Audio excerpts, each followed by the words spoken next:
What's up, everybody? Welcome. It's Tuesday. We're here. We made it. We survived. Hope you had a great week, and I hope you're ready to get rolling. It's been a weird morning. I haven't worked yet today. This is the first thing I'm doing, so I feel all kinds of out of place and a little scattered. But yeah, what you just heard is going to be on the upcoming EP. If you watched today's episode of Gilder Cam, you saw a little bit behind the scenes of that. It's 10 guitars, taking a page out of the Andy Gullahorn book of acoustic recordings and rocking it. Robert, thank you. Owen is feeling better. He just had a fever yesterday, and today was his field day at school. He was super excited about, but if they have a fever, you're not supposed to bring them within 24 hours of having a fever. So he had to stay home, so I went out and got a video game. We played games this morning, so that was fun. He beat me at Monopoly. It took about 8 years. So anyway, if you're new here, if this is your first time hanging out on the live stream, what we do here is I answer your questions. Let me close my door.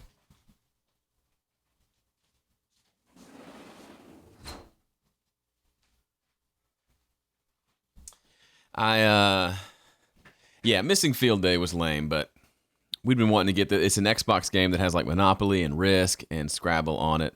So we had fun. So anyway, yeah, I'm here to answer your questions and hang out a little bit. But first, the most pressing thing we have to do is an intro. And I'm feeling like this coffee hasn't kicked in yet. So I'm going to do a lazy intro. This is a throwback to a long time ago. This is Ask Joe number...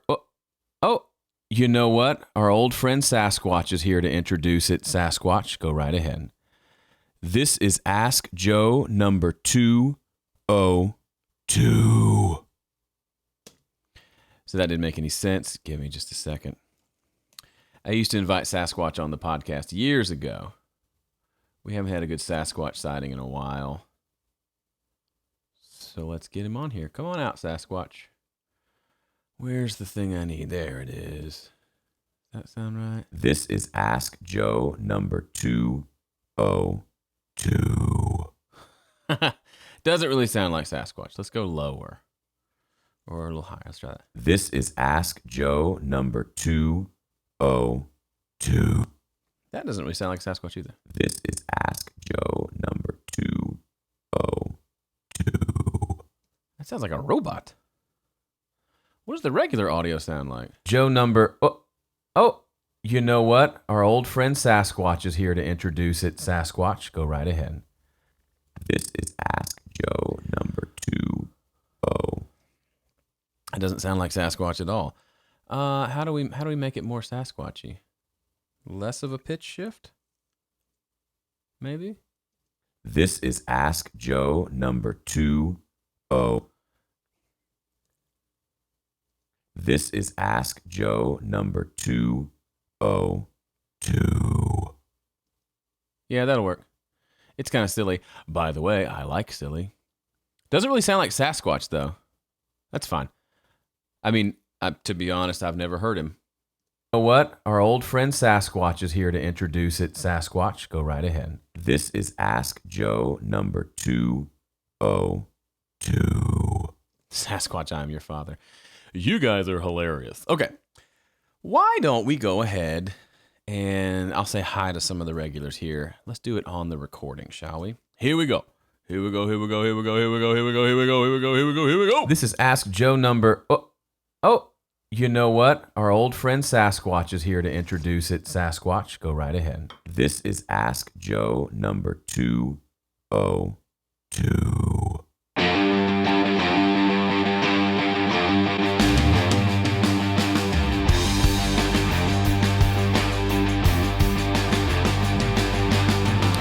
Yo, what's up, everybody? Welcome to the Home Studio Corner podcast, also known as Ask Joe. I'm glad you're here, and especially if you're here live. I see a lot of familiar faces. Nadim's on the live chat.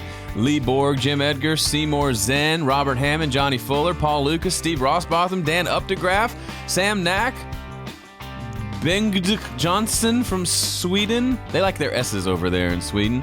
Who else is here? I think I saw Johnny Lipsham here. Keith, Simon Carlsted's here. I tell you, I need to do some sort of a tour of the Nordic countries. I think I've got enough people in like Norway and Sweden to do something. So let's make that happen. Come on. Put it together. All right. Okay, so sorry, I get caught up in the chat, and I see what's happening. I'm trying to be involved in the chat, but then I forget that I'm actually talking and doing a podcast. So forgive me, I'm a bad podcaster. Hey, if you haven't checked out Gilder Cam, I'm having a lot of fun doing that. You can just go to homestudiocorner.com/GilderCam. That'll take you there. It's basically a daily vlog that I do, at least 5 or 6 days a week, and it's really fun for me, and who knows how long it'll last, but I'm really enjoying it, and it seems to be connecting with people, and it's a way for me to show stuff that I just haven't shown before. Like yesterday, I was doing a session in there on guitar, and most of the time I just didn't have really the mindset or the layout or the setup to stop and like show what I'm doing. In those sessions, I was so focused, and now I've kind of reworked that to where I can show other things. Niels is from Denmark. He says to do Denmark as well. Okay, all right. I don't know. It's kind of a battle between like Scotland, London area, and then the Nordic countries. Y'all can battle it out. Duke it out. Book a venue. I'll come. We'll do something fun. So today, I don't have anything really to talk about today. Normally, I do some sort of a soliloquy, monologue. That's probably a better word for it. But you know what? I'm just going to skip it today because, honestly, with Gildercam, I've been doing a lot more of that kind of topical stuff there anyway, and I really just feel like answering your questions and diving in deep today into what's on your mind, what's troubling you, what's your problem, and I kind of want to go from there. One thing I have been thinking about a lot lately is this idea of time and complaining and dreams, and I was listening to, now don't let me finish. I was listening to a Tony Robbins ebook yesterday and today, or 2 days, the last couple days, and it's a lot of rah-rah and a lot of hoopla and a lot of other things, but he says some good stuff, and it's pretty interesting, specifically talking about, I've just, from him and from other places, I'm hearing a lot of, the only thing standing in the way of you doing what you want to do is doing it. And while that seems super simple, I think Casey Neistat said that. There's a lot associated with that. So if you're hearing me talk more about that lately, it's because it's something I really, as a fly, there's always bugs in here. It's something I've been really focused on and really trying to lean into and figuring out ways that I can, through my music and through Home Studio Corner, help more people kind of get that push in the right direction. So no, I'm not turning into a motivational speaker. It's just something I like to see happen. And I'm seeing more and more of you dive in and do stuff you're uncomfortable with, and I love it. So let's get to the question, shall we? Boom.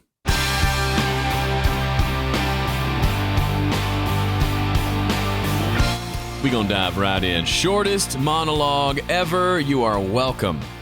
If you love the monologues, then I apologize. But be sure you're checking out all the other stuff I'm putting out, because I'm doing a lot lately, and I'm trying to create as much value and make your life better. So I hope it's working at least just a little bit. All right, let's jump over to the questions on Facebook. Those of you in the live chat, I'll get to you in a moment. You got yours coming. But in the meantime, I'm going to jump on with some of the folks from the old Facebook and answer some of their questions first. So if you haven't followed me on Facebook or Twitter, it's at Joe Gilder Music. And the YouTube channel is just Home Studio Corner. Please come subscribe and say hi. I do read the comments and I do reply. I'd love to reply to you. Here's one from Andrew Fitz. He says, I decided to mix my own stuff after the last time I asked a question. So thanks. I don't know what you asked or how I answered, but I hope that was a good experience for you. I can be a little harsh sometimes. My latest issue I've run into is I have a really rough attack on my guitars from the pick. What's the best way to go about minimizing that? That's a really good question.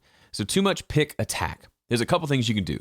One, it's very likely that the pick attack is not bad and you have just become so obsessive about it that it's become bad for you. I've run into that a lot. specifically people who will send me songs to mix, and they'll say, oh, we tried so hard to get rid of that pick attack, but we just couldn't. I don't know what to do, but just good luck with it. And I'll listen, and it just sounds like a normal guitar with a normal pick sound. So that's a part of it. That could be it. The other thing that comes to mind is maybe use a different pick. A lot of it has to come down to recording. There's not a mixing trick. There are mixing things you can do, but to my mind, 88 times out of 100, that was a weird number. Most of the time, it's a recording problem, not a mixing problem. So mic placement does wonders for picking up little more or less pick sound. The size of pick that you use. I love a really thick... Hang on. Hold on. I gotta find it. Where is it?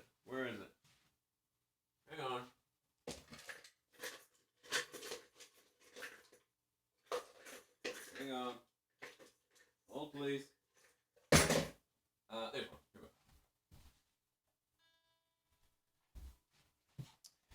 For you listening to the audio-only version of this, I apologize. See that right there? Can you see that very well? It's a Jazz 3. It's tiny and it's ridiculously thick. And I used it years ago, got away from it, got back to it, and I really like it. So I use that for most of my guitars. Cuts back on the pick noise a lot. Now, I will pull out a thin pick if I want something to be pretty, really kind of, what's the word? Snappy? Flappy? I don't know. When I want a lot of that pick sound where that's almost all you hear, but most of the time that's what I'm using. And that would be my suggestion, is try different picks, different strum patterns, different technique, different recording, mic placement. All those things are what I would try first. Then if you get to the mix and there's a problem, I mean, you can try to find the frequency and EQ it out, but I don't have a lot of luck with that. And as with most of the answers to most of the questions, my answer is fix it back when you recorded it, not now while you're mixing it. Let's see. Thomas Bjorndal. See, where's Thomas from? Norway. Man, you want to know something funny? I don't do a lot of Facebook advertising at all, but occasionally it gives you the option to boost a post. So when I kicked off this latest season of Mixed Together, I wanted to make sure everybody saw the first video so they knew it was out there. So I just boosted it, and I've set up an audience that is made up of people in the US, Australia, the UK, and I want to say Sweden or Norway or both, because those seem to be the main places. I know I've got people elsewhere, but that's just a funny little side note for you. So Thomas from, what did we say? Norway? Thomas from Norway says, what would be a good workflow for mixing a whole concert? Split all the tracks to separate songs or keep it all in one song? Would like to keep the live with the audience feel to it. He's talking about doing it in Studio One. I can export mix down between markers and songs, and then I don't have the live connection between songs and the mastering window, essentially. Okay, so Thomas, what I would do is I would keep them all. I would have it, it was obviously all recorded together. I would have it all in one big session, but then I would do save as for each song so that you can go back and tweak the mixes for each song without having to worry about fader and volume automation throughout the entire show. But then what I would do is I would leave like the room mics or the crowd mics, I would leave that in, and when I go and bounce it down, I would probably leave more room than you want. So a few seconds before the song starts, and almost going into the next song when you bounce it down. And then when you're in the mastering phase, you can play with those fades and fade the songs over the top of each other so it sounds cohesive, but at the same time, you're cutting out the awkward, the guitarist is over here tuning, the singer makes a stupid remark that you don't want on the live recording, but you do want it to still feel like a live show. I've done that before. It's actually surprising, if there's a 60-second gap between songs where there's awkward comments and nervous laughter, you can cut some of that back and it sounds like they just finished the song. There's a clap, there's a cough over here, next song starts. So really just by editing and overlapping a little bit, you can do a lot of that. I would probably try to do that in mastering and just leave a lot of room on the top and ends of your mixes to do some of that work. That'll probably work. You can try to do some of that in the mix window as well. It's just a little more, it's more editing than probably is necessary. I like having just the stereo track and just peel it back to where it needs to go and kind of go from there. Good question. I wish I had more live stuff to record. I need to go set up some shows, record some live stuff, and mix it. Okay, hold me to that, somebody. Okay, would you? Thanks. Regular Ben Holmes, who's one in the UK crowd, so, UK versus Norway, he says he can't be here today. My studio is built around a 10-year-old Focusrite Sapphire interface. It works fine and doesn't stop me from making music. Would I gain anything by buying a new interface? Are the preamps, etc., that much better now?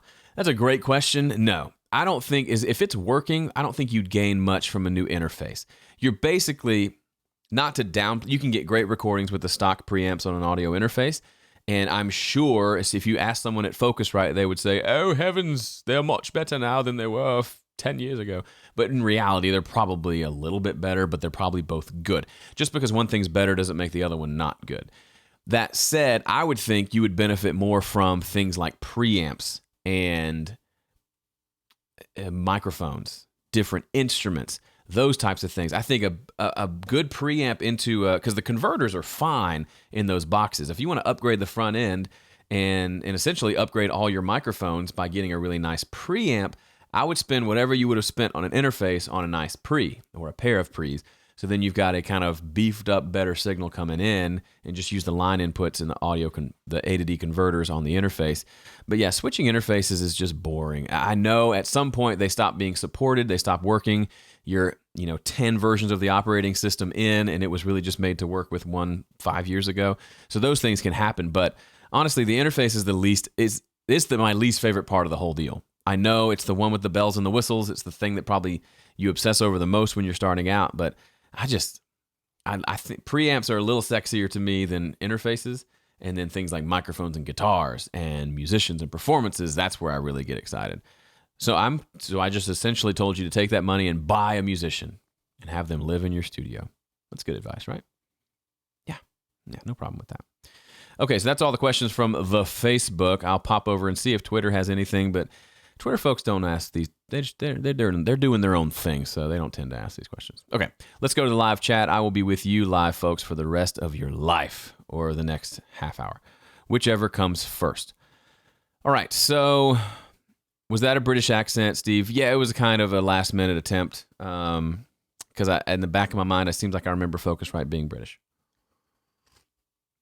My boy Simon Carlstead, who has sat in this room. He sat right over there and recorded guitar. Came all the way over from Europe.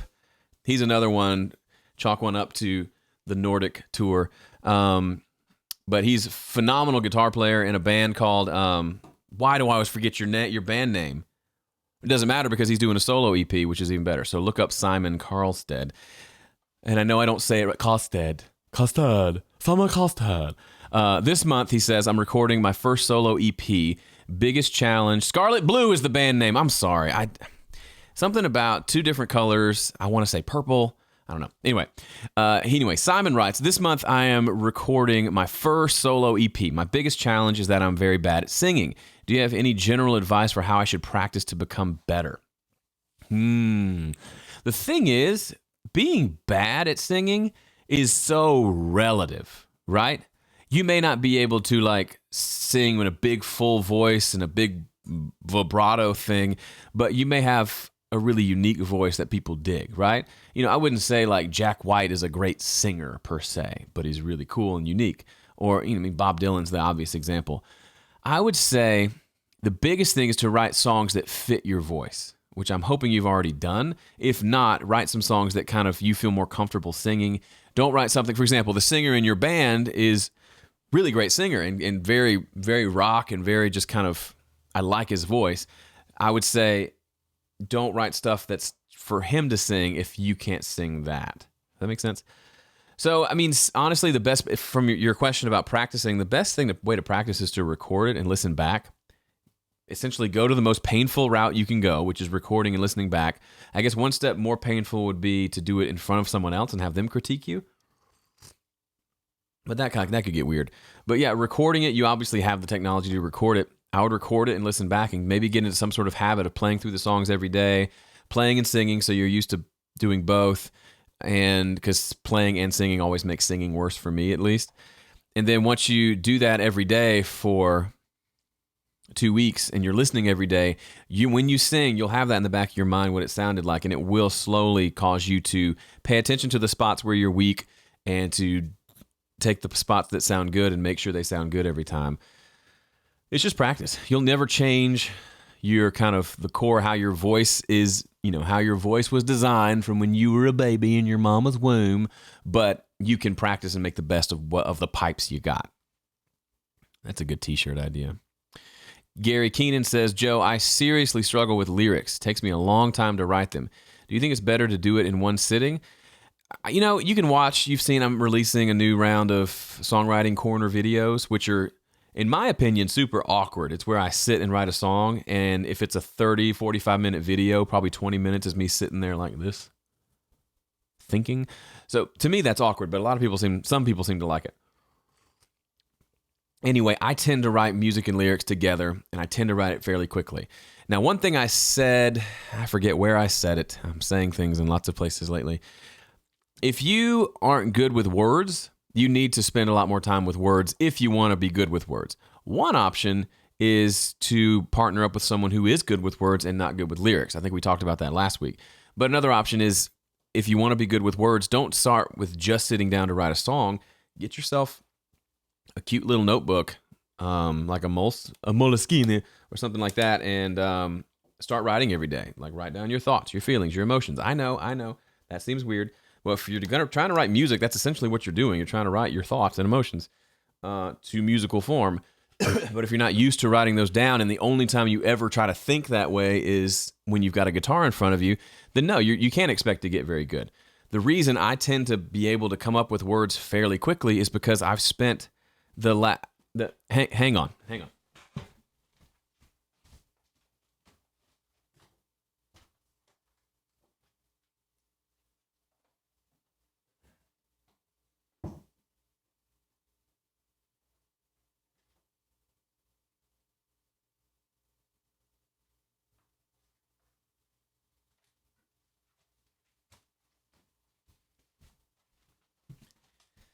This right here is why I'm good with words. These are journals upon journals upon journals of just me thinking through life, and that's not even all of them. That's why I can write a song fairly quickly. Does that make sense? So, 20 years of writing in a journal, that's what that'll do for you. So, am I saying you can't be better by next week? No, but it is going to take a lot of consistent, ongoing effort if that's what you want to be good at. For me, I like writing. I like literally sitting down with a pen. It's very cathartic for me. So that may not be the same for you, and I might not be the same thing as you. But that's my take on the matter. You may disagree, you may try it, you may not, whatever. But those are my thoughts, if that makes sense. Good question, though. Okay. Gabriel says, do you care about using the same mic for overheads and room mics on drum kit, or even for stereo miking an instrument? Not necessarily matched pair, but let's say the same brand and model. I could not care less, especially for overhead and room. They're completely different things. I never try to use the same mic. So, no. And stereo miking, I do use the same ones because I have two of the same. But in the years past when I didn't have two of the same and I wanted to stereo mic something, I just put two up and I matched them a little bit level-wise, and it's great. It's fine. There are too many purists out there who are like, you must have a matched pair with consecutive serial numbers if you want an accurate stereo image of the acoustic guitar that will be buried in your rock mix. Who cares? Remus Dumitroscu says, what materials do you recommend for a drum cage for live mixing? Everywhere I've seen uses the pretty standard, that plastic, drummers would know what it's called, the cage thing, the glass, plastic, anyway. Drummers in the chat, let him know what he should use. What brand of cables do you use and how many do you buy at one time? Most of the cables I have are Proco. That's kind of the house brand at Sweetwater. Lifetime warranty. They sound and work fine. I use the Proco Snake to get to the other room. I've got a few Monster cables. I've got a few others, I think. But those, when I worked for a rep manufacturing Monster, I got a bunch of Monster cables because I could get them at a reasonable price. But I just can't spend $50 on a mic cable. I just don't have it in me. Especially if I'm recording everything in there and it's running through a Proco Snake. I'm guessing I lose any benefit once it goes through the Snake anyway. And at the end of the day, could I get a 10% improvement by getting all Mogami cables? Maybe. I just don't care. There's a theme today of me not caring about anything. As far as how many do I buy at a time, I just buy what I need. So for a long time, I had maybe 4 or 5 because I only ever really recorded 4 or 5 things in my studio. Then if I had a big tracking day, I bought the cables I needed for that day. And now I've got a bunch all over. Big stack of them. But by the way, speaking of cable, if you don't know how to properly wrap cable, you need to... Somebody remind me to do that in a Gilder Cam video because that is stupid important. If you do the whole like wrap it over your elbow thing like you do with a extension cord for doing yard work, you are doing it wrong and you are a bad person. I'm kidding. You're not a bad person, but you got to figure that out to make it last longer and to make them sit in a nice little circle. If you do the over the elbow, they get all twisty and awkward and makes you mad. So don't do it. Do you set up markers, encourage the player, or do all the markers, naming, and small stuff happen after? Does the client want attention on them, or do you want to focus on time management? I'm not sure exactly what you're asking. Do I set up markers in the session? I do. It's usually an after-the-fact thing because I just forget. Yeah, I think you definitely need to... Robert, funny. Anyway, I think you definitely need to... pay attention to the musician, right? If they think you're always thinking about something else, they can tell, right? If you're more concerned with time management than you are with the music, then something's missing out. So I don't want you to get my friend Eric. We were at dinner the other night, and he said he was watching some of the Gilder Cam videos, and he's like, "Man, you really structure your days. Like you're really disciplined and structured." And I said, "Well, I mean, I aim for structure, but I almost never hit it. The plan never really ends up making its way, and like real life doesn't really happen like the plan most of the time. But especially in the studio yesterday, for example, I gave myself some specifics I wanted to do, work on the guitars on this song and percussion, and then record vocals for this other song. But once creativity hit and I felt inspired and had some ideas and stuff, I ran with it, right? And I didn't get to the second song, but I got more done on the first song. So don't think that it's all about sticking to a very, very tight, strict schedule. I think deadlines are important. But the in-between now and the deadline, I think, can be pretty loose because you just never know what, you may have found a really cool guitar tone because your 2-year-olds were in there turning all the knobs, and when you turned it on, it sounded crazy, and that inspired you for a guitar part on a song that you weren't ready to record. I would do that now while you're feeling the inspiration, if that makes sense. So good question.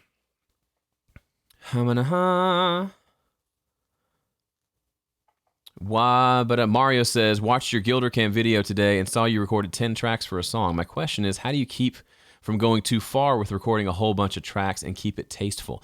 It's a lot of trial and error. So if you were here early for the live stream, I had that song playing, the whole thing, just the acoustic guitars and the percussion. It's a lot of trial and error. For me, the big thing is, like I had 3 guitars just playing the same strum pattern, but at different voicings, different capos. And that sounded good. I wanted more. And so for me, it was a lot of melodic parts, some different rhythmic parts, some melodic parts. And I really just start to I add in one part that feels good. And then I say, okay, what can complement that? Either to play on top of that or play an octave above that, or to play in that gap before that part comes in and start to kind of fill in the space in a way that feels right. You can always go too far. I would rather throw down just a bunch of ideas and see what sticks than try to keep to some minimal number of tracks just for the sake of a minimal number of tracks. If you had said, is 10 guitars too many? I would have said yes. But then I recorded them and you listen to it and it doesn't sound like, oh man, that's too many guitars. It just sounds like guitars, right? You wouldn't be able to say that's 10. It just happens to be 10. Are you into any pop music? I don't listen to a ton of pop music. I listened to the Ed Sheeran record, the latest one, and I dig a lot of the stuff on there. I was kind of surprised how folky it was. Some of the songs, so I like that. I'm not really set up to produce a big, synth-driven electronic pop song, and I don't really, maybe one day I will, but I like more recording instruments with a microphone for the most part. So that's where I land. I'm not against it. I've never kind of gone in that direction, personal taste wise or client wise. I've done some pop stuff, but it's leaned more towards rock than pop in most scenarios. Roman from Vienna, Austria says, I have a lot of trouble at the moment. What do you do for getting your ears fresh again after getting lost in mixing? Not listening to anything for a day? I think any kind of break is good. Maybe a break and watch a YouTube video, or go to bed, go take a shower, go for a walk, go exercise and come back. Anything to just kind of get your ears out of that mode of listening and doing something else, so when you come back, you kind of have fresh ears. I've heard of people, they'll go and put their head next to a running water at the sink, and that white noise refreshes their ears and they can go back in. I've never tried it. Sounds kind of fun, especially if you just dunk your head under the water and then come back in without drying off. That'd be kind of fun too. Gabriel says, large versus pencil condensers. I'm just trying to decide what to get for room overheads, and as well, I have a pair that can work for stereo miking, or doesn't it matter? So I tend to prefer, if you could only have one mic, I'd go large diaphragm condenser. But if you have, excuse me, but I've got those Earthworks small diaphragm, and they're great. They can be a little bright, they can be a little too detailed, but they're actually really, really great sounding mics. I use them for all my acoustic guitars and for overheads for the most part when I'm doing drums. So they're great. So I'd say you can get a great sound with either. You've heard the best overhead sound you've heard in your life. You've heard it on both small diaphragm and large diaphragm.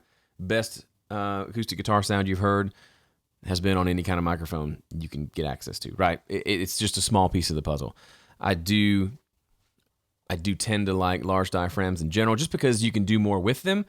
But small diaphragms definitely have their place and can do some good work. Bunch of smart Alex in the chat are asking me how to wrap a cable now because I said, remind me. You're funny. Supersonics HQ says, hey Joe, I'm looking at the idea of starting an audio podcast and YouTube channel. Any tips on doing screen capture when your OS is too outdated for ScreenFlow? Update your OS. That's my advice. If you want to do this, you got to do it right.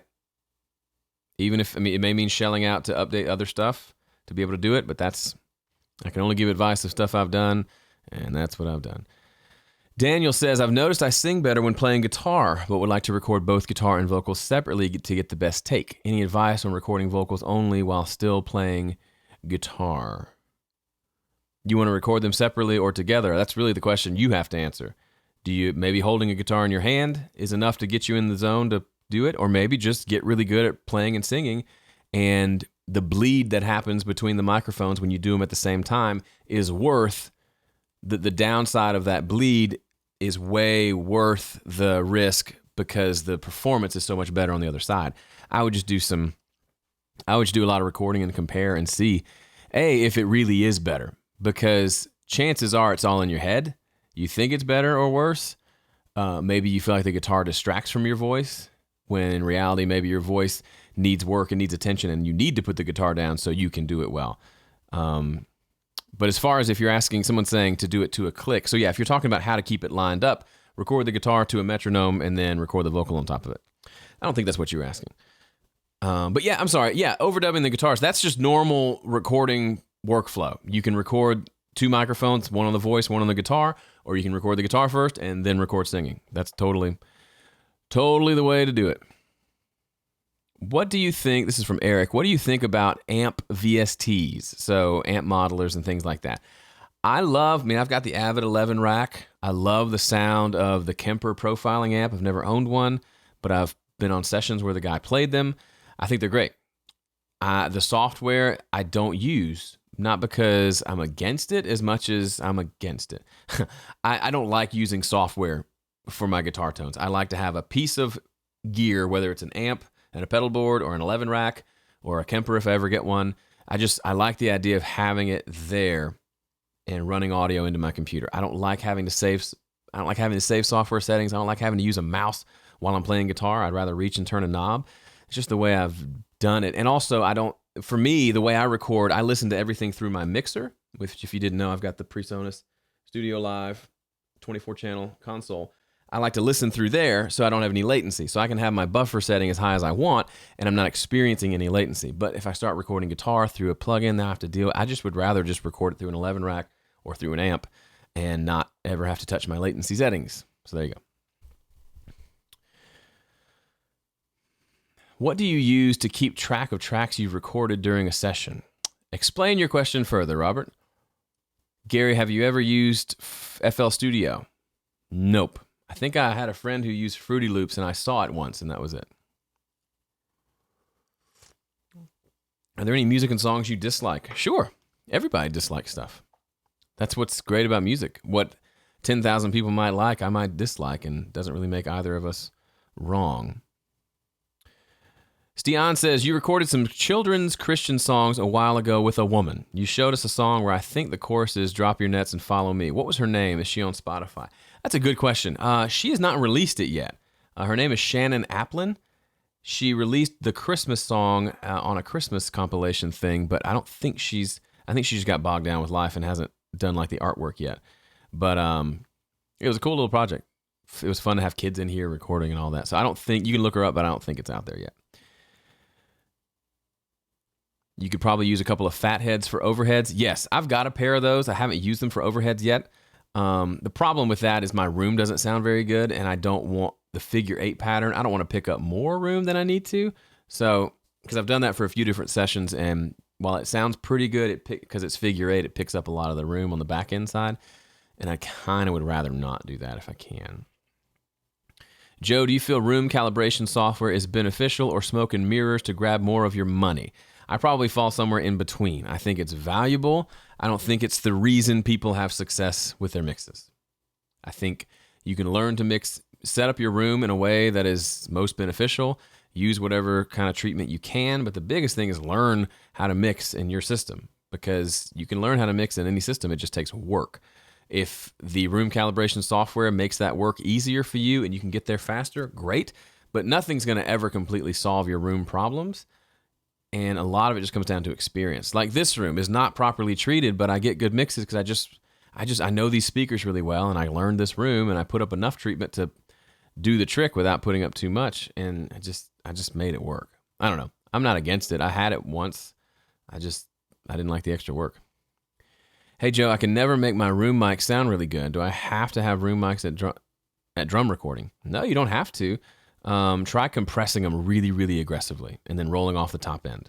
Suddenly it'll sound like Bonham was in there. Hey Joe, check out ADX Tracks. It's a vocal removal isolation program. It does audio source separation and not any center pan removal. That's great. I have no interest in removing vocals. I posted that video years ago just on a whim, and I get so many people contacting me to remove vocals from their songs. It's not something I have any interest in, but I appreciate the shout out. Maybe somebody else is interested in it. I just don't see any why. I would rather create the song and then sing it rather than remove them from someone else's song. Plus there's some copyright problems there. I don't know exactly. Any beginner advice on singing, vocal exercises, what has helped you in the past? I don't do vocal exercises. I just sing and record myself a lot and listen back and critique myself and then do it all over again. Let's see. Is there a page, this is from Stian again, where we can check out the various artists and bands you've produced? The songs we see you working on with often get stuck in my head. Best cure to listen to the whole thing. That is a great question. There's not a page. I'm a bad person for not having a page. Remind me. The thing is, I do most of the time I'm working on my own stuff, and then we get the occasional person in here that I'm working on. But yeah, I should have some sort of way of doing that. A lot of it is stuff like the stuff I'm working on for Ben Holmes. You've seen me do some guitar sessions for him. It's his project. I'm just playing guitar and critiquing it and mastering it, but he's doing everything else. So I don't have, it's not really, Anyway, have you ever done a headphone only mix and did it work out well? Yeah. Headphone only mix can work well. It's a little harder because the balance for me is a little harder to get right. I get the vocals too loud usually when I mix on headphones, but you can overcome that fairly easily. You can change that question to, have you ever done a mix on blank and did it work out well? And my answer would be yes, because I'm good at mixing.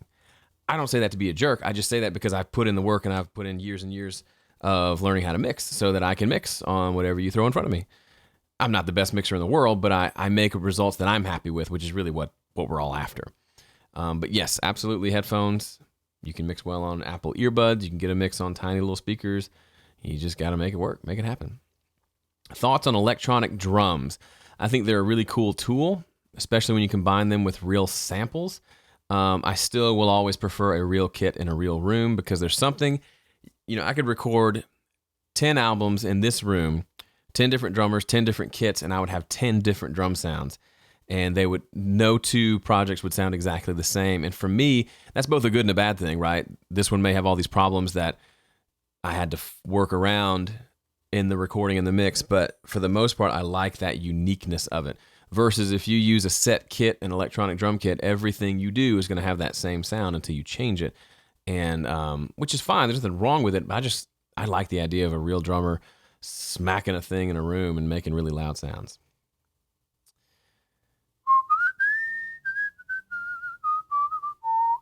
Simon wants to know what butter compression is. So I don't know why I call it that.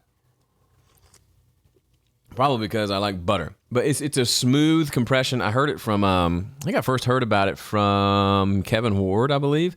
He didn't call it butter compression, but it's basically you turn the threshold all the way down, turn the ratio all the way down, and then you slowly raise the ratio. And so you only need like a 1.3 to 1 ratio before a decent amount of compression starts happening. And you end up with a really smooth, constant compression thing that's happening. Favorite song of yours that you've released? Question from Lewis. That's like picking your favorite kid. I really dig the song, even though the snare drum is jacked up on that last EP, I really dig the song Someone to Blame. It just got away from me in a good way, production-wise, and just got massive.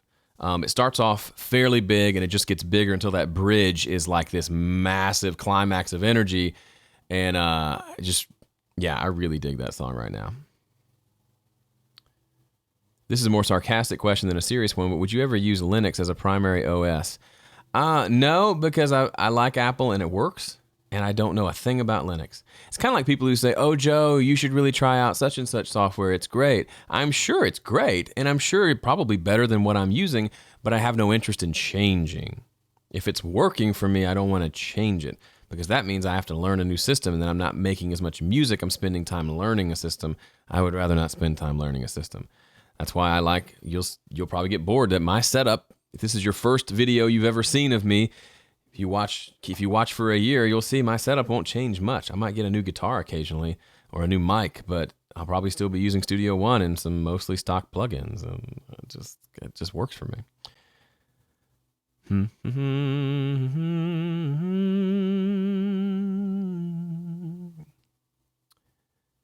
Some comments about Linux that I don't understand. Here's one from Dan. Says, in the song Fool's Gold, which we're mixing in the Mix Together Season 2, it's the song from Sunday Muse. He says, that center panned acoustic guitar you and I can't get sounding right is typically how my own recordings sound. What do you think caused, in their case, bad mic placement? Well, part of it is it's a fingerstyle guitar, which is just always harder to record. And then I don't know. That could be what the guitar sounded like. I think it was the mic placement mostly, because I know they perform it fairly well. They just didn't do a good job of capturing it well. And so if you're in the same boat, then you need to do a better job of capturing it, which means you might need to play better. You might need a better microphone. You might need a better place to place the microphone. You might need to spend an entire day putting the microphone in every single different position you can think of until you get a sound that you think is good. Or sit there and listen to yourself, really critically listen to what you're doing and the stuff you're playing, and see if you like that sound, because it may be capturing it perfectly and you just don't have good guitar tone. I mean, that's at least an option you have to consider. So many times, you ever heard of what is it called, Occam's razor, where it says the simplest solution is usually the best one? So, I talk to Pam all the time. When she does a lot of customer service for Home Studio Corner. So a lot of people, if they can't log in, they can't get access, they can't figure out their bill and things like that, 9 times out of 10, I tell her just to ask them a clarifying question, because usually it's something they overlooked, like they typed their email address wrong and that's why they can't get in or something like that. And it's funny, but it's true. It almost always is true that the simple solution is they mess something up versus my entire system broke down and isn't working anymore. So it's kind of the same thing. If you consistently are getting bad guitar recordings, it could be that you're not a good guitar player, or that you need to practice that and get better at that, then move on to getting better at recording, and then move on to getting better at mixing. But that's kind of how I feel about it. Have you ever gone back and listened to one of your first mixes, then remixed it with your new knowledge and gear? Nope, not ever. I don't think there's any point to that. That mix was a snapshot of who I was musically and artistically at that time, and I don't want to mess with that. It has captured who I am. I write better songs now, and I record better now, so going back and remixing a bad song with a bad recording doesn't make any sense. All right, that's all the time I have for today. Thank you so much.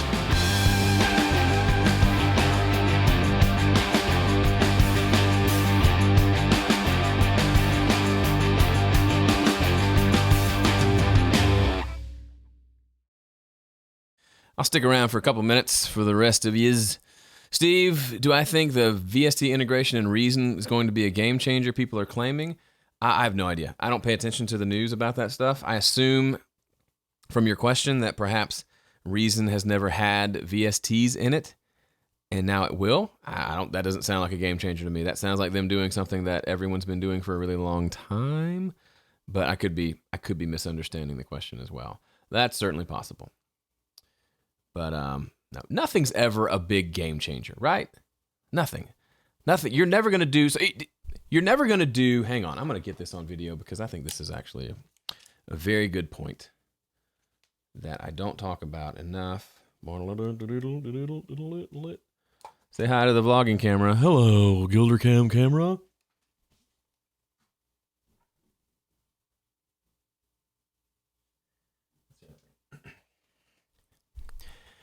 So here's one thing I want to rant about.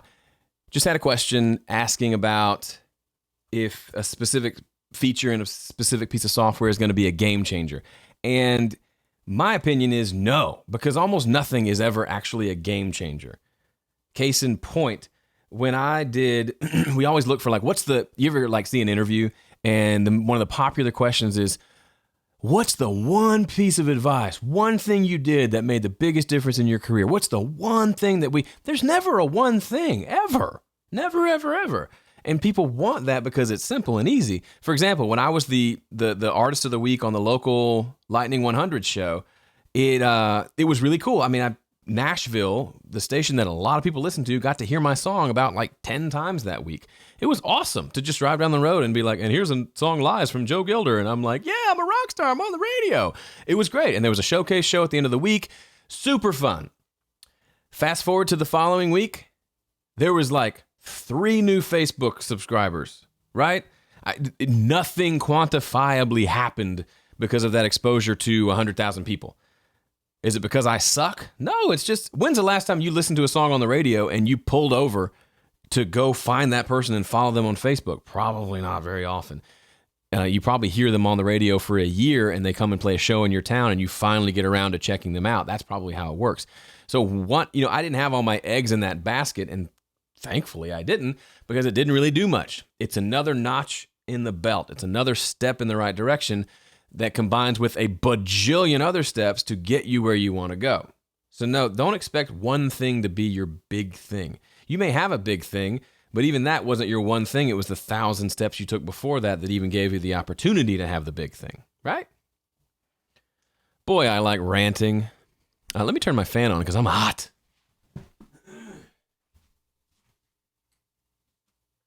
There's a bright golden haze on the meadow. All right.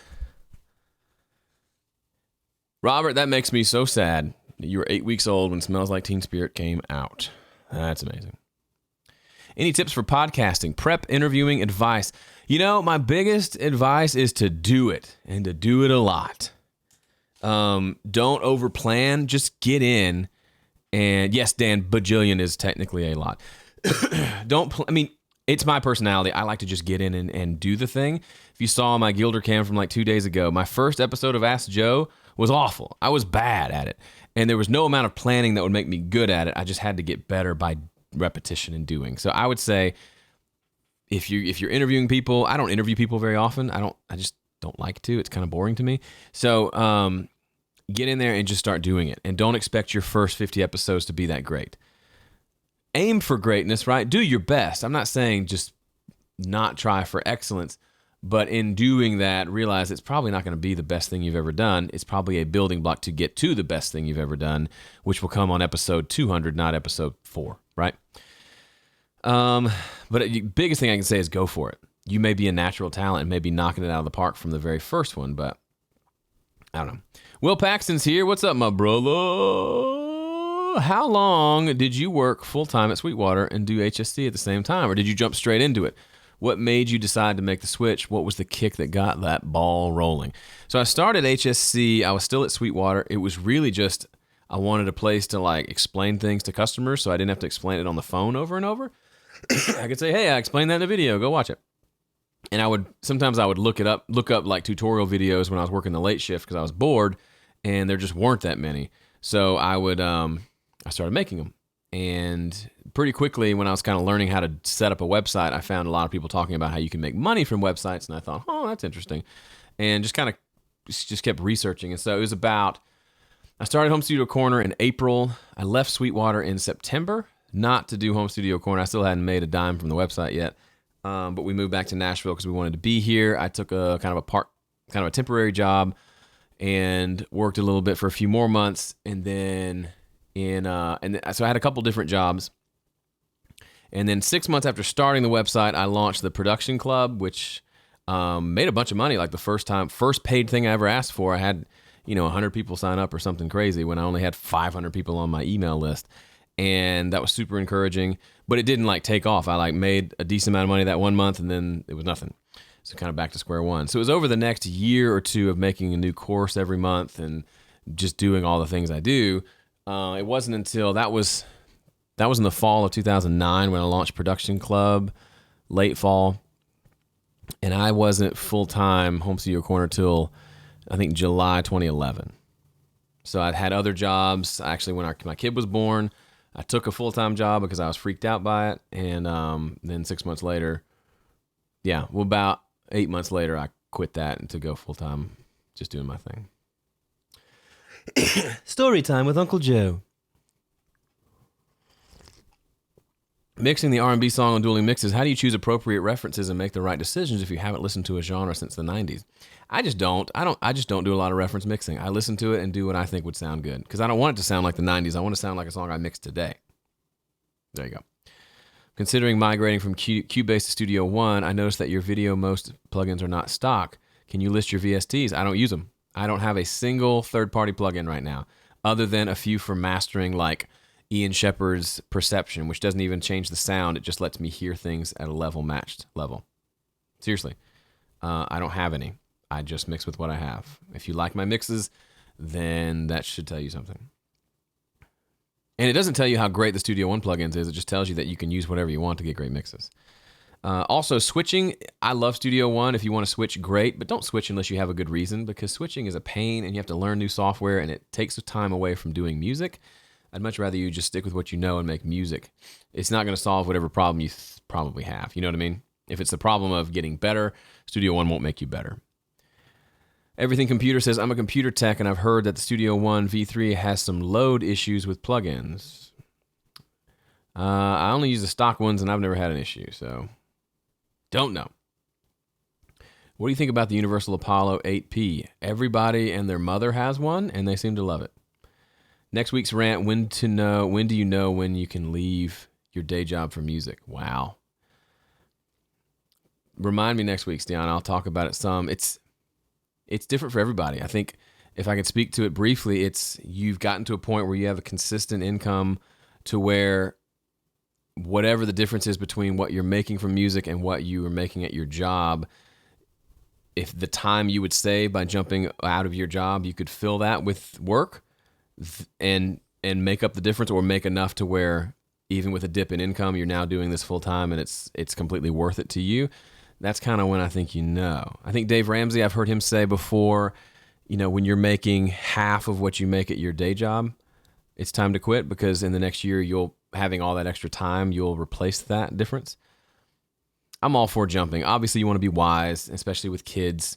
That's why, I had Home Studio Corner, and the month that Owen was born, which was in October 2010, that was the month I launched both Understanding EQ and Understanding Compression. The first time those courses were ever available.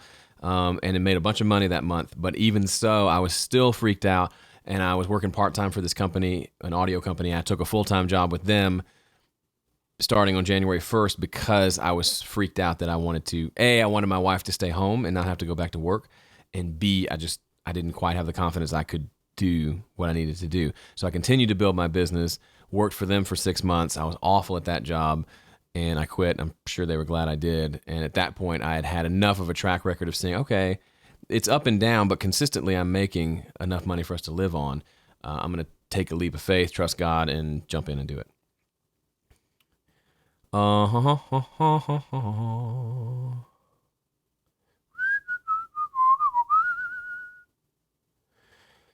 You ever been fired from a job?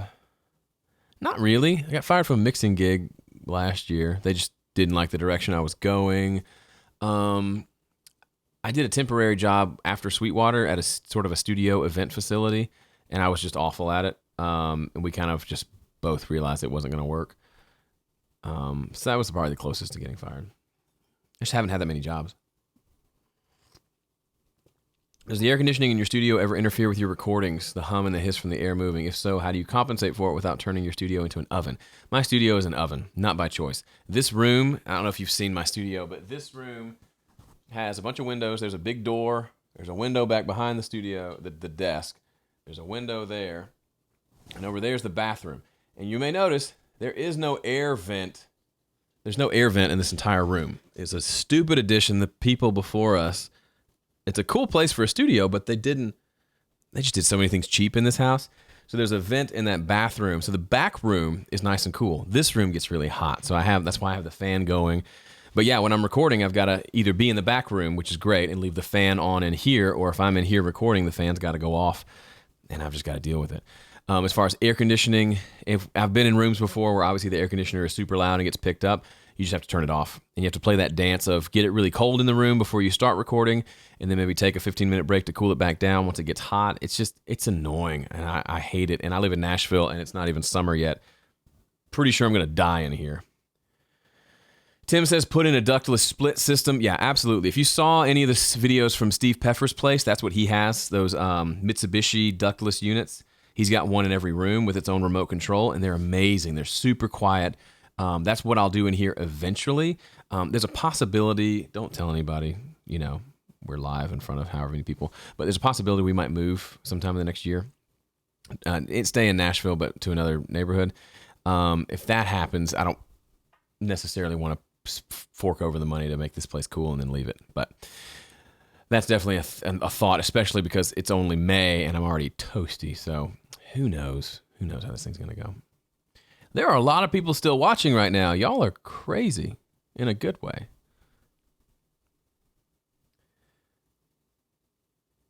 David said he'll look into the ductless split system. They're cool. I mean, they're expensive. I mean, I want to say I've heard anywhere from $3,000 to $6,000 for them. I just don't know enough about it. But I mean, they have to obviously go into the wall and route however they do it. So, but they seem to be great from what I've heard. I hate moving too, Johnny. I really do. And I do it way too often. And finding a place that has an adequate studio space in Nashville, it's a little easier because every house has a studio just about, but it's still not terribly easy. This is Ask Joe number, you know what? Our old friend Sasquatch is here to introduce it. Sasquatch, go right ahead. This is Ask Joe number 202. Yo, what's up, everybody? Welcome to the Home Studio Corner podcast, also known as Ask Joe. I'm glad you're here, and especially if you're here live, I see a lot of familiar faces. I thought I knew. Yo, what's up, everybody? Welcome to the Home Studio Corner podcast, also known as Ask Joe. I'm glad you're here, and especially if you're here live, I see a lot of familiar faces. Nadim's on the live chat. Lee Borg, Jim Edgar, Seymour Zen, Robert Hammond, Johnny Fuller, Paul. I was so focused. I love it. So let's get to the question, shall we? Boom. Okay, that level feels okay. Okay, I need to shut down the stream so I can export this without crashing everything. Y'all are still here asking questions. Let's do it. Any advice? As a retiree, watching you is an excellent pastime. Oh, Don, I love you. You're awesome. Any advice on getting more business? Go where the people are. I know that's too vague. Relationships. You're going to get business. Business you get today is from work you did 6 to 12 months ago. So if you want business today, you could try doing some kind of bigger grand gestures, doing a deal, free recording session, or record one song, get one free, like those types of promotional things to potentially get new people. You can also contact everyone you know who may be into music or may know someone who is and tell them what you're doing and just hustle that way. But a lot of it is someone you met 6 months ago who knows you do recording and they've been following you like on Facebook or whatever, looking at what you're doing, getting little glimpses of what you do. And eventually when they're ready to go, they say, hey, I want to do a project with you. Great point. My buddy, Alan Phillips, it goes by Freddie Phillips, just released his EP. We recorded it. He had me produce it. We recorded it back in March. I mixed it in, I guess it was in April. We recorded it in February. I mixed it in March.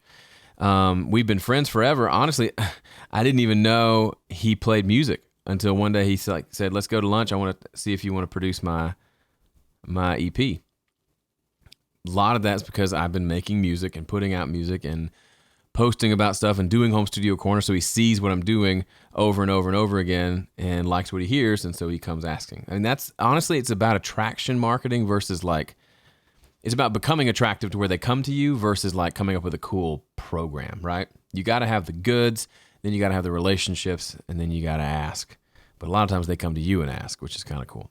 But it takes time. There's no way to make that happen today other than to work for it to happen in 6 months and then hope that some come in today. Piping from evaporator inside to condensing unit outside and electrical hookup is all you need. Tim, that sounds awesome. Why don't you come on over and I'll pay you to do it? Because you say it's all you need. I didn't know what any of those words mean. What was that intro? Oh, I just pitch shifted my voice down an octave or two. I'm not sure why it was so robotic sounding, but it's just the way I sound today. Do you know the Yamaha studio monitors? Yep. 6.5 is big enough for the low end. Yeah. 6.5 is great. Bigger ones are really better for bigger rooms. They don't really have that much more bass response. They do, but it's really meant to project into a bigger space. If you go to, I don't know if they still have it, but Genelec used to have an app on their website where you fill in the dimensions of your room and the style of music you're working on mostly, and they'll recommend their speakers. So you could do that just to see what size they recommend and then go get whatever you want. That's not Genelec if you don't want to spend that money. Laundry time. Dan, have fun. Stian, got 2 songs for the EP challenge. I love it. Go get it, brother. Every week just keeps getting better and better. Thanks, Joe. Thanks, Lee. I appreciate that. The 5-inch Yamahas are awesome. That's what I use. Yeah, I had 5-inch those Event ALP5s for a long time, and they were great. My mixes weren't great just because I wasn't great. But yeah, the speakers were good. Robert, just saw where you said you lost your job in September. I've been doing audio full-time since then, but I'm debating going back to work part-time to ensure that ends meet. That's totally legit. Like there's no shame in that. There's no, you just got to do what you got to do. You can try to hustle and make things happen, but I think it's one of those, it's a longer play. So if you need, if you're not gonna be able to make ends meet and get the bills paid next month, then you're probably not going to fill that up with suddenly all these audio jobs in that short amount of time. Most likely. It could certainly happen, but that's probably, a job that allows you some flexibility to then be able to continue to run this thing. That's great. And if you can make it a part-time job and make things work so you have more time to work on the business and build your clientele and all that, I say do that. That's just more fun, right? I mean, even if you make half the money, but you can make things work from a financial standpoint with bills and whatever, you're making half the money you made at a job, but you're loving every day of work, that's worth the trade-off. Now, your wife might think a little differently. She may say, okay, I'd be willing to take a 10% cut, but not half. But, you got to navigate all that yourself. But for me, my Pam she liked that I was doing this cute little home studio corner thing. And then when I made a little money, she's like, oh, that's nice, a nice little extra. But her first thought was, well, we could live off that. And it took a long time of me consistently making enough money through doing this to where she felt it was more consistent. There were never months that I didn't make anything, and consistently it was making, just as much as I'd been making at a job, if not more. And over time, it just took a long time for her to see the pattern instead of it seeing that, yes, there's no guarantee that anything will happen next month, but look at the last 12 months and you can see like something's always happened. So there's a good trend that's probably going to happen. Lewis, what are my twins' names? Maggie and Lila. Identical twins. They turn 4 in about a month. Robert, I'd say if you're making ends meet and there's not a ton of wiggle room, let that light a fire under you to make it work. If you got to do if you're making it, then you're making it, then go do the work. If you're not making it, then you have to have the job, then do the job thing. But when did you say you lost your job? And I'm sorry you lost your job. I know that must be a really hard season. So it's September. I mean, it's May now, and it seems like you're making it work. I mean, part of me wants to say stick with it. And don't be selective. Take on whatever, even if it's bad musicians, just take on whatever work you can and also pursue better musicians. But if you're doing it, I say keep doing it, because a part-time job is going to take you away. And if it's necessary, it's necessary. But if it's not necessary, I tend to lean towards, man, try to make it work. And that pressure of having to provide, most people, I mean, let's be honest, most people that we know are not entrepreneurs and would never work for themselves because they can't guarantee anything and they're scared to death. So the fact, you seem to be like me, have a little more of that pressure feels good. It's stressful for sure, but you like that pressure of having to perform and having to provide. I say lean into that. All right, I think that's all the questions. Okay, Artificial Halo says, what do you recommend to overcome recorder's block? Every time I want to record, mix something, I keep postponing because I can do better in the future, and the song deserves to be recorded and mixed better. You got to get over it, Artificial Halo. You got to just do it. You are not going to get better. You will never get better if you put it off. Because if you think you're going to learn more in school to make yourself better, you're not. I went to audio school, got a degree in it, and I had a lot of head knowledge when I came out. I knew a lot of stuff. I wasn't any better at recording, but I was a little better because I did some projects. That was the only reason I was better, not because of what I learned. If you want to do this, you need to do this. If not, go find something else to do. But if you want to do audio, you got to do audio. You got to record. You got to make yourself do it. I think you'll find you love it if you get over that fear and just get in there. Because the only way you're going to get better is by doing the thing, not by studying the thing, not by thinking about the thing, not by planning the thing, not by chatting on YouTube about the thing. It's actually doing the thing. So I would say go ahead and do the thing.